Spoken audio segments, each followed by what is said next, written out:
Derby যুদ্ধ শেষ, সামনে এবার অন্য লড়াই। ফোকাসে এখন 21শে মে ফেড কাপ ক্রুসেডের ক্লাইম্যাক্স। ফাইনালে মুখোমুখি মোহনবাগান বেঙ্গালুরু। তার আগে 17 তারিখ কলকাতায় এএফসি কাপের ম্যাচ।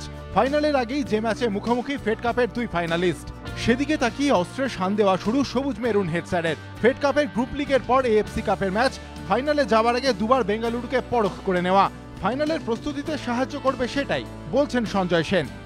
দেখে নেওয়ার, আমরা এতবার বেশি খেলেছি, সুতরাং ওরাও আমাদের যেরকম জানে দুটো টিমের সুবিধা অসুবিধা, তো তার মধ্যে থেকে আমাদের সেরাটা বার করতে হবে। আই লিগ থেকে ফেড কাপ, আগাগোড়া সংঘবদ্ধ রয়েছে গোটা দল। জিত হার কিছুতেই আলাদা করতে পারে না সবুজ মেরুন যোদ্ধাদের। সেই টিম স্পিরিটেরই আভাস ডার্বি জয়ের অন্যতম কারিগর ডাফির গলায়। It's always good to score in a derby, but it's even better to win the match also. You know, if you score and you don't win, then it doesn't mean anything. So we're playing Bengaluru in the final, and we've played them 4 times this year. We've won once, they've won once, and we've drawn twice. So it's anybody's final, really. Group লিগে বাগান ম্যাচে চোট পেয়ে ছিটকে গিয়েছে নির্ভরযোগ্য striker Sunil Chhetri. তবে বেঙ্গালুরু এফসির অন্যতম ভরসা স্ট্রাইকার সিকে বিনীত, ভালো ফর্মে ডিফেন্ডার জন জনসনও।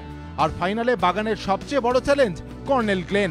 গতবারের ফেড কাপ অভিযানে যিনি ছিলেন সবুজ মেরুনের তুরুপের তাস, এবার বেঙ্গালুরুর জার্সি গায়ে আনাসদের ঘুম কেড়ে নিতে তিনি প্রস্তুত। তাই কড়া রণকৌশলের খোঁজে সঞ্জয় সেন। রক্তিম ঘোষ, এবিপি আনন্দ, ভুবনেশ্বর।